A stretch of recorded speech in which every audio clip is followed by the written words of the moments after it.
सभी का स्वागत विजेता चैनल पर। और बच्चों, मैं हूं आपके साथ आपकी विज्ञान अध्यापिका डॉक्टर ज्योति शर्मा। जैसा कि आप जानते हैं कि हमारा जो रिवीजन वीडियोस है वो हम रेगुलर में आपके सामने लेकर के आ रही हूं। इसमें आपसे जो 35 नंबर वाले जो क्वेश्चन है जो आपके बोर्ड एग्जाम्स में पूछे जाते हैं वो मैं आपके लिए लेकर आई हूँ। तो बड़ी मेहनत के बाद बच्चों मैं इन प्रश्नों को आपके सामने लेकर आई हूँ। तो और मेरा ये 100% ये पूरी मैं आशा करती हूँ और पूरी गारंटी के साथ मैं कह सकती हूँ कि इन प्रश्नों के अलावा आपसे अब सदर वाले जो क्वेश्चन है बहुविकल्पीय प्रश्न, रिक्त स्थान सुमेलित कीजिए, एक शब्द में उत्तर दीजिए, इन प्रश्नों के अलावा और कहीं से भी आपसे प्रश्न नहीं पूछे जाएंगे। क्योंकि मैं बहुत शोध करके आपके जो पिछले पेपर्स हुए हैं 10 सालों के अनसोल्ड पेपर्स, सोल्ड पेपर्स, उन सभी में से मैं इन प्रश्नों को ढूंढ करके लेकर आई हूँ आपके लिए। तो इन प्रश्नों के साथ साथ मैंने बहुत पहले ही वीडियोस बना रखे हैं जिनके लिंक मैं आपको आपके डिस्क्रिप्शन बॉक्स में दे दूंगी। तो जो बड़े क्वेश्चंस आपसे पूछे जाते हैं इन लेसन्स में से, तो आप इनको और उन वाले प्रश्नों को बहुत अच्छे से पढ़ें और पूरे में से पूरे अंक लाने की आप कोशिश करें।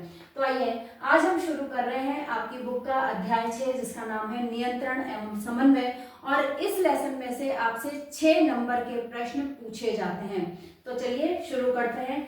फर्स्ट क्वेश्चन है, वृद्धि का संदमन करने वाले हार्मोन का उदाहरण है। बच्चों, पाठ का नाम है नियंत्रण एवं समन्वय। तो इसमें हमारे शरीर को नियंत्रित करने वाले मस्तिष्क और मेरुरज्जु के बारे में हमने पढ़ा है। और जो अंतःस्रावी ग्रंथियां हैं कि मस्तिष्क और मेरुरज्जु के अलावा और कौन कौन सी अंतःस्रावी ग्रंथियां हमारे शरीर को नियंत्रित एवं समन्वित करती हैं उनके बारे में, और पौधों में भी कौन कौन से हार्मोन बनते हैं और किस तरह से उन्हें नियंत्रित करते हैं, ये हमने इस लेसन में विस्तृत जो वीडियो बनाए थे मैंने उसमें पढ़ा था। अब ये उसके छोटे क्वेश्चंस हैं। तो वृद्धि का संदमन करने वाले हार्मोन का उदाहरण है एब्सिसिक एसिड, एब्सिसिक अम्ल। क्योंकि बाकी के जो सारे होते हैं जिबरेलिन, साइटोकाइनिन, ऑक्सिन जो होते हैं वो सब इनको वृद्धि को बढ़ाने का काम करते हैं। जबकि संदमित करने का मतलब क्या हो गया कि रोकना। सभी बढ़ाते जाएंगे तो कौन रोकेगा, कहीं पर रुकना भी चाहिए कोई काम। तो जो रोकने वाला काम है वो करता है एब्सिसिक एसिड। सेकंड क्वेश्चन है, मस्तिष्क का कौन सा भाग शरीर की संस्थिति एवं संतुलन के लिए उत्तरदायी है। तो अनुमस्तिष्क जो है वो शरीर की संस्थिति एवं संतुलन के लिए उत्तरदायी है। सभी अनैच्छिक क्रियाओं का नियंत्रण मस्तिष्क के कौन से भाग द्वारा किया जाता है। अनैच्छिक क्रियाएं वो जो हमारी इच्छा पर निर्भर नहीं होती, जैसे हमारे पाचन क्रिया हो गई, आंखों का झपकना हो गया, हृदय का धड़कना हो गया, श्वसन क्रिया हो गई। तो ये सारी क्रियाएं हैं जो अनैच्छिक क्रियाओं के अंतर्गत आती हैं। तो मेडुला जो होता है, मेडुला ऑब्लंगेटा, ये जो होता है वो अनैच्छिक क्रियाओं का नियंत्रण रखता है और ये पश्च मस्तिष्क का भाग होता है। पत्तियों का मुरझाना किसके प्रभाव से होता है। वही जैसा कि मैंने फर्स्ट क्वेश्चन में कहा आपको कि सारे जो नेगेटिव काम करता है उनको रोकने का काम करता है, संदमित करने का काम करता है, वो एब्सिसिक अम्ल द्वारा किया जाता है। एक न्यूरॉन में विद्युतीय संकेतों का रासायनिक संकेतों में परिवर्तन कहाँ पर होता है। तो भाई दुर्मांश जो होते हैं, दुर्मांश में डेंड्राइट्स जो होते हैं वहां पर विद्युतीय संकेतों का रासायनिक संकेतों में परिवर्तन होता है। मानव में मस्तिष्क का क्या कार्य है। चारों जो ऑप्शन आपको दिए हुए हों उन्हें आपको बहुत अच्छे से पढ़ना है। तो देखिए, सोचना, संतुलन बनाना, हृदय स्पंदन और उपरोक्त सभी। आप सभी जानते हैं कि हमारा मस्तिष्क ये सारे कार्य करता है, इसलिए हमारा आंसर होगा द उपरोक्त सभी। नेक्स्ट क्वेश्चन है, किस हार्मोन निर्माण हेतु आयोडीन आवश्यक है। तो थायरॉक्सिन हार्मोन। थायराइड जो हमारे गले में ग्रंथि पाई जाती है, एच के आकार की होती है थायराइड ग्रंथि, और ये थायराइड ग्रंथि थायरॉक्सिन हार्मोन स्रावित करती है जो कि हमारे शरीर में उपापचय का कार्य करता है। तो इस हार्मोन को बनाने के लिए आयोडीन की जो है वो बहुत आवश्यकता होती है।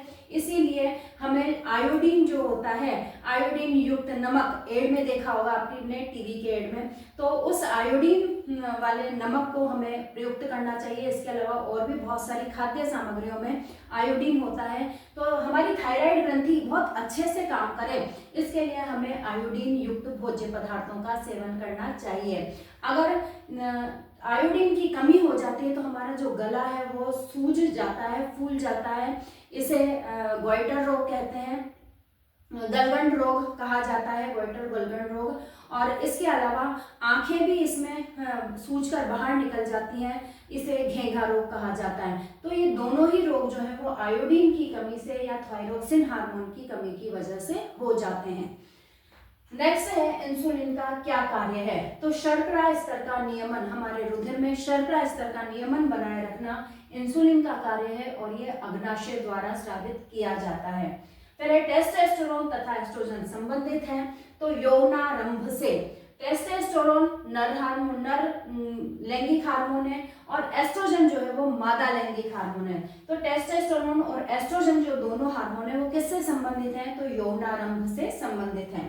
अंतःस्रावी ग्रंथियां हैं, तो नलिका विहीन जो ग्रंथियां होती हैं इनमें अपने स्राव को पहुंचाने के लिए कोई नलिका नहीं पाई जाती, इसलिए ये अपने स्राव को रुधिर में ही डाल देती हैं और रुधिर के द्वारा ही संपूर्ण शरीर में इन स्रावों को, जिन्हें कि हार्मोन्स कहते हैं, उन्हें पहुंचाया जाता है। तो नलिका विहीन ग्रंथियां जो होती है वो अंतःस्रावी ग्रंथियां कहलाती हैं। बच्चों ये वाले जो प्रश्न है आपसे रिक्त स्थान के रूप में, यानी इनकी लैंग्वेज चेंज, 4 ऑप्शन न दे करके, 4 विकल्प न दे करके रिक्त स्थान के रूप में या सुमेलित करने वाले प्रश्नों के रूप में भी आपसे इनको पूछ लिया जाता है। अंतःस्रावी ग्रंथियों के स्राव क्या कहलाते हैं? तो हार्मोन, हार्मोन जो है वो अंतःस्रावी ग्रंथियों के स्राव कहलाते हैं। मानव शरीर की कौन सी ग्रंथि अंतःस्रावी तथा बहिस्रावी दोनों का कार्य करती है? तो अग्नाशय जो होती है वो अंतःस्रावी और बहिस्रावी दोनों का कार्य करती है। तंत्रिका कोशिका से निकली छोटी धागे जैसी संरचनाएं क्या कहलाती है? दुर्माश्म कहलाती है, डेंड्राइट्स कहलाती हैं। फल एवं बीजों में जिस हार्मोन की अधिकता होती है, तो फल एवं बीजों में बहुत कई बार कोशिका विभाजन की आवश्यकता होती है। बहुत सारे कोशिका विभाजन यहाँ पर होते हैं और उन कोशिका विभाजनों के लिए उत्तरदायी होता है साइटोकाइनिन हार्मोन। नेक्स्ट है परिधीय तंत्रिका तंत्र में शामिल है। तो कपाल से और मेरु रज्जु से जो तंत्रिकाएं निकलती हैं ये जोड़ों के रूप में निकलती हैं। तो कपालीय और मेरु तंत्रिकाएं जो होती हैं वो परिधीय तंत्रिका तंत्र का निर्माण करती हैं। नेक्स्ट है हड्डियों का बॉक्स जो मस्तिष्क की सुरक्षा का कार्य करता है। आप सभी को पता है ये जो कठोर सिर में आपके दिखाई दे रहा है हड्डियों का बॉक्स, वो कपाल कहलाता है और ये मस्तिष्क की सुरक्षा का कार्य करता है। इसी प्रकार से मेरु रज्जु की सुरक्षा का कार्य कौन करता है? तो मेरुदंड, ये हड्डियों का बना हुआ बॉक्स लंबा जो आप चुभता है पीछे, हम हड्डी पर, मेरु हड्डी पर हाथ लगाते, रीढ़ की हड्डी पर हाथ लगाते हैं तो वो मेरुदंड ही होता है जिसके अंदर हमारी मेरु रज्जु जो होती है वो सुरक्षित रहती है।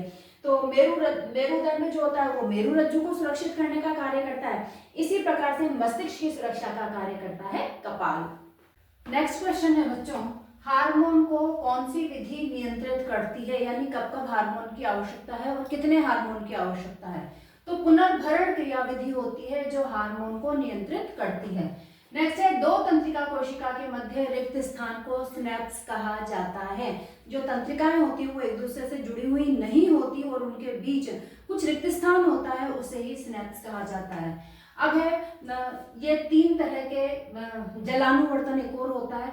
तो ये 4 तरह के अनुवर्तन आपसे पूछे जाते हैं। प्रकाशानुवर्तन, जैसा कि नाम से पता चल रहा है, प्रकाश से प्रेरित होकर प्रकाश की ओर गति, तो ये पौधों में पाई जाती है। जैसे कि हम अंधेरे कमरे में खिड़की खोल करके यदि किसी पौधे को, गमले को रख दें तो वो पौधा जो है उस खिड़की के प्रकाश की ओर मुड़ जाएगा। दूसरा है गुरुत्वानुवर्तन, तो गुरुत्वाकर्षण से प्रेरित होकर नीचे की ओर गति, ये गुरुत्वानुवर्तन कहलाती है। तो जड़ें जो सीधे नीचे की तरफ जाती है, नीचे की ओर वृद्धि करती हैं, तो जड़ों की जो गति है वो गुरुत्वानुवर्तन गति का उदाहरण है। थर्ड है रसायनुवर्तन, यानी किसी रसायन से प्रेरित होकर की जाने वाली गति। तो जो बीजांड होता है उसकी तरफ परागकण की जो वर्तिकाग्र पर परागकण आ जाता है और वर्तिकाग्र से बीजांड की ओर जो गति होती है वो किसी रसायन से प्रेरित होकर होती है, तो वो रसायनुवर्तन का उदाहरण है। एक और गति होती है जलानुवर्तन, यानी जल की तरफ गति। तो नीचे की तरफ गति को, या कोई जल का हम कोई पात्र रख दें और उसकी तरफ जड़ें जो है वो अपने आप मुड़ जाएं, तो उस तरफ उससे वो जो गति होती है वो जलानुवर्तन गति का उदाहरण होती है। नेक्स्ट क्वेश्चन आ जाता है, ये तीनों जो चारों क्वेश्चंस हैं ये आपसे एक एक क्वेश्चन के रूप में पूछे जा सकते हैं। नेक्स्ट क्वेश्चन है तंत्रिका तंत्र की संरचनात्मक एवं क्रियात्मक इकाई क्या है? तो तंत्रिका कोशिका, जिसे न्यूरॉन कहा जाता है, वो तंत्रिका तंत्र की संरचनात्मक एवं क्रियात्मक इकाई फंक्शनल एंड स्ट्रक्चरल यूनिट कहलाती है। नेक्स्ट है केंद्रीय तंत्रिका तंत्र का मुख्य कार्य क्या है? तो केंद्रीय तंत्रिका तंत्र, जिसमें हमारे मस्तिष्क और मेरु रज्जु सम्मिलित हैं, उनका जो मुख्य कार्य है वो है शरीर का नियंत्रण एवं समन्वय करना। गंध का ज्ञान, ये क्वेश्चन बच्चों आपसे अलग अलग सुमेलित के रूप में भी पूछे जा सकते हैं, रिक्त स्थानों के रूप में भी पूछे जा सकते हैं, और एक पंक्ति में उत्तर दीजिए उसमें भी पूछे जा सकते हैं। तो गंध का ज्ञान हमें मस्तिष्क के कौन से भाग द्वारा होता है? तो प्रमस्तिष्क के फ्रंटल लोब द्वारा गंध का ज्ञान करवाया जाता है। लार का आना, श्वसन, ये मेडुला के द्वारा नियंत्रित होता है। ये अनैच्छिक क्रियाएं हैं, अभी मैंने आपको बताया था कि सारी अनैच्छिक क्रियाओं का नियंत्रण जो है वो मेडुला के द्वारा किया जाता है। तो जैसे उल्टी आना, ये भी अनैच्छिक क्रिया है, तो ये भी मेडुला द्वारा होती है। साइकिल चलाना, ये सेरिबेलम के द्वारा नियंत्रित होता है। पश्चिम मस्तिष्क का जो सेरिबेलम होता है, अनुमस्तिष्क होता है, उसके द्वारा साइकिल चलाने को नियंत्रित किया जाता है। पेंसिल उठाना, ये भी सेरिबेलम द्वारा नियंत्रित किया जाता है। और पेट पूरा भरे होने की संवेदना जो हमें आती है वो हाइपोथैलेमस से आती है। अग्र मस्तिष्क जो होता है, जिसके अलग अलग लोब्स होते हैं, तो हाइपोथैलेमस के द्वारा हमें पेट के पूरा भरे होने का पता चलता है, फीलिंग्स आती हैं। अब प्रतिवर्ती क्रिया है, तो प्रतिवर्ती क्रिया को यदि हम परिभाषित करें तो वो आ जाता है किसी उद्दीपन के कारण शरीर में होने वाली अनैच्छिक क्रियाएं, या किसी उद्दीपन के कारण शरीर में होने वाली अनुक्रिया, तो वो कहलाती है प्रतिवर्ती क्रिया। प्रतिवर्ती क्रिया में सबसे पहले उद्दीपन लगेगा वातावरण का, हमारी जो संवेदी तंत्रिकाएं वो उस उद्दीपन को ग्रहण करेंगी। प्रेरक तंत्रिकाएं ग्रहण करके और मस्तिष्क तक लेकर जाएंगी। प्रेरक तंत्रिकाएं मस्तिष्क जो आदेश देगा उसको लेकर संबंधित अंग तक आएंगी, और संबंधित अंग अपनी पेशियों में आकार में परिवर्तन करेगा, जिसकी फलस्वरूप प्रतिक्रिया होगी। तो इस पूरे को हम एक लाइन के द्वारा इस तरह से दर्शा सकते हैं। और प्रतिवर्ती क्रिया के उदाहरण बहुत सारे आप देखते हैं। प्रकाश में जाते ही आंखों का बंद होना, का पैर में कांटा चुभते ही पैर का ऊपर उठ जाना, गर्म तवे पर हाथ लगते ही हाथ का हट जाना। तो इस तरह से बहुत सारे दैनिक जीवन में हम प्रतिवर्ती क्रियाओं के उदाहरण देख सकते हैं। बसंत में जड़ व तने की ऊतकों से भंडारित शर्करा का स्थानांतरण फूलों में होता है। बसंत में आप देखते हैं बहुत सारे फूल खिलते हैं, तो उस बसंत में जड़ और तने में जो शर्करा एकत्रित रहती है उसका स्थानांतरण फूलों की तरफ होता है, ताकि फूल जो है वो अधिक से अधिक संख्या में खिले रहें। प्रतिवर्ती क्रियाओं का जो संचालन है वो मेरुरज्जु के द्वारा किया जाता है। अब आ जाता है, फिर से सुमेलित कीजिए। तो सुमेलित कीजिए में यहाँ पर मैंने पादप हार्मोन लिख रखे हैं और उनके कार्य सीधे ही लिखे हुए हैं, तो आपको तो वो इधर उधर करके नंबरिंग करके देगा, तो आपको उनको मिलाना है। तो ऑक्सिन जो होता है वो वृद्धि हार्मोन वृद्धि हार्मोन है, ये हार्मोन्स के ही नाम है, और ये क्या कार्य करते हैं वो है। तो ऑक्सिन जो होता है वो वृद्धि हार्मोन है। शीर्ष पर, ये प्रवाह के शीर्ष पर, ये टिप पर संश्लेषित होता है और शीर्ष प्रमुखता के लिए उत्तरदायी होता है, यानी इसकी वजह से पौधा लंबाई में वृद्धि करता है। तो आपके क्वेश्चन ये भी पूछा जा सकता है कि शीर्ष प्रमुखता के लिए कौन सा हार्मोन उत्तरदायी है? तो ऑक्सिन जो होता है वो शीर्ष प्रमुखता के लिए उत्तरदायी है। सेकंड हार्मोन है जिब्रेलिन, ये वृद्धि हार्मोन कहलाता है, और तने की लंबाई में वृद्धि करना और पुष्पन को प्रेरित करना, ये इसका काम होता है, और तने की कोशिकाओं में ये बनता है।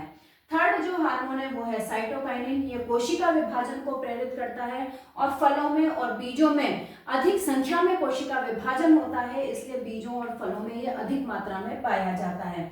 एब्सिसिक एसिड, जैसा कि हम पहले भी पढ़ चुके हैं कि ये संदमन का कार्य, रोकने का कार्य करता है, तो किस लंबाई को रोकने का, मतलब ये हार्मोन्स यदि ज्यादा मात्रा में बन रहे होंगे, ज्यादा काम कर रहे होंगे, तो इनको रोकने का कार्य ये करेगा। इसी के साथ पत्तियों का मुरझाना जो है वो भी एब्सिसिक एसिड का ही उदाहरण है। अब आ जाता है, सुमेलित कीजिए। इस सुमेलित में जो आपको मानव शरीर की ग्रंथियां हैं उनके नाम दे करके और उनके कार्य या उनसे निकलने वाले हार्मोन्स का नाम जो है वो सुमेलित करवाया जा सकता है। रिक्त स्थान के रूप में या एक पंक्ति में उत्तर दीजिए, इस तरह से भी ये प्रश्न पूछा जा सकता है।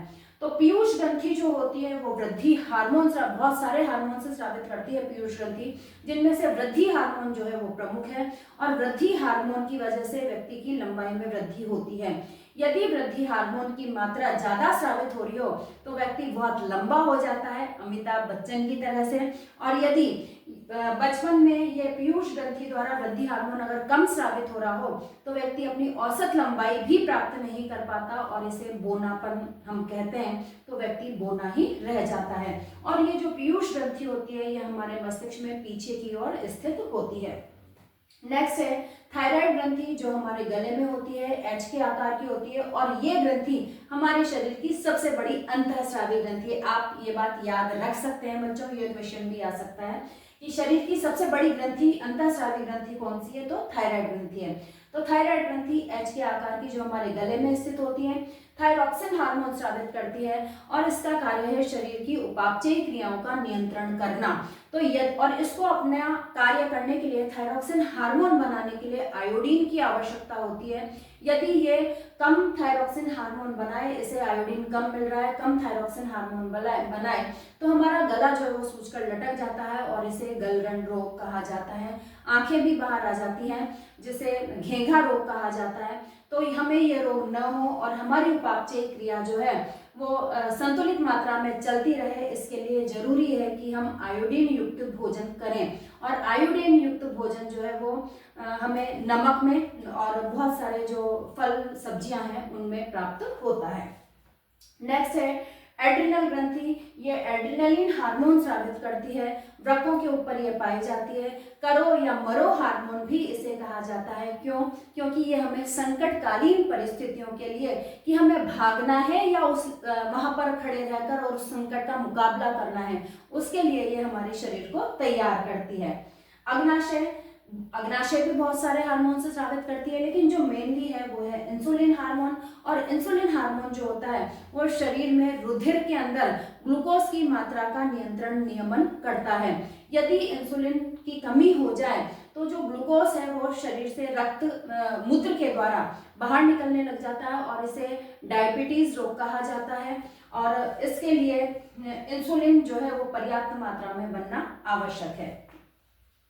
नेक्स्ट आ जाता है अंडाशय। अंडाशय जो है वो प्रोजेस्टेरोन और एस्ट्रोजन दो हार्मोन स्रावित करता है, लिंग हार्मोन है ये। तो ये मादा में वित्यक गौण लैंगिक लक्षणों को प्रकट करने में, उनका नियंत्रण करने में और साथ ही अंड निर्माण में अपनी महत्वपूर्ण भूमिका निभाते हैं। वृषण, ये नर में जनन तंत्र का भाग है और ग्रंथि की तरह से कार्य करता है। तो वृषण जो है वो टेस्टोस्टेरोन हार्मोन स्रावित करता है और टेस्टोस्टेरोन हार्मोन जो है वो पुरुष में वित्यक गौण लैंगिक लक्षणों का विकास करता है और साथ ही शुक्राणु निर्माण में मदद करता है। फिर है पीनियल ग्रंथि। तो पीनियल ग्रंथि जो है वो मेलेटोनिन हार्मोन स्रावित करती है और ये हमारी जैविक घड़ी को नियंत्रित करता है। बच्चों, आप जानते होंगे कि जैसे आप रोज 5 बजे उठते हैं और आप अलार्म लगाकर न सोएं तब भी आपकी नींद 5 बजे खुल जाती है। ऐसे ही आप घड़ी न देखें और अगर आप रात में 10 बजे सोते हैं तो 10 बजते बजते 9, साढ़े 9 बजे आपकी आंखें बंद होने लग जाती हैं, अपने आप नींद आने लग जाती है। तो इस तरह से कि हमारी बॉडी को कब कौन सा काम करना है, क्या है, भूख लगने लग जाती है अपने आप। तो हमारे जो दैनिक जीवन की क्रियाओं का जो समय है, तो ये जैविक घड़ी जो है, मेलेटोनिन हार्मोन जो है वो उस चीज को नियंत्रित करता है। तो इस तरह से ये सुमेलित करने वाले प्रश्नों में ये आपसे पूछे जा सकते हैं। नेक्स्ट है रासायनिक संदेशवाहक जो अंतःस्रावी ग्रंथियों में बनकर रक्त के द्वारा संपूर्ण शरीर में पहुंचते हैं, क्या कहलाते हैं, तो हार्मोन कहलाते हैं। और शरीर में समन्वय कौन कौन स्थापित करता है? तंत्रिका तंत्र तथा अंतःस्रावी ग्रंथियों द्वारा जो है शरीर में समन्वय स्थापित किया जाता है। और नेक्स्ट क्वेश्चन है ग्राही अंग अंतःकरण संतुलन से संबंधित है। हम फिसल रहे हैं या ढंग से नहीं चल रहे हैं या गिर गए हैं, इस बात का पता हमें कौन देता है? अंतःकरण लगाता है हमें इस बात का पता, और हम तुरंत गिरते गिरते या सीढ़ी पर गिर गए हैं, फिसल गए हैं, तो हम तुरंत संभल जाते हैं। तो बच्चों, ये सारे जो क्वेश्चंस थे वो आपसे इस अध्याय नियंत्रण एवं समन्वय में से पूछे जाते हैं। सारे सब तरह के क्वेश्चन मैंने यहाँ पर सम्मिलित किए हैं, तो आप इन सभी को पढ़िए और अपने बोर्ड एग्जाम्स में बहुत अच्छे नंबर प्राप्त कीजिए। स्वस्थ रहिए, मस्त रहिए और पढ़ते रहिए। नमस्ते बच्चों।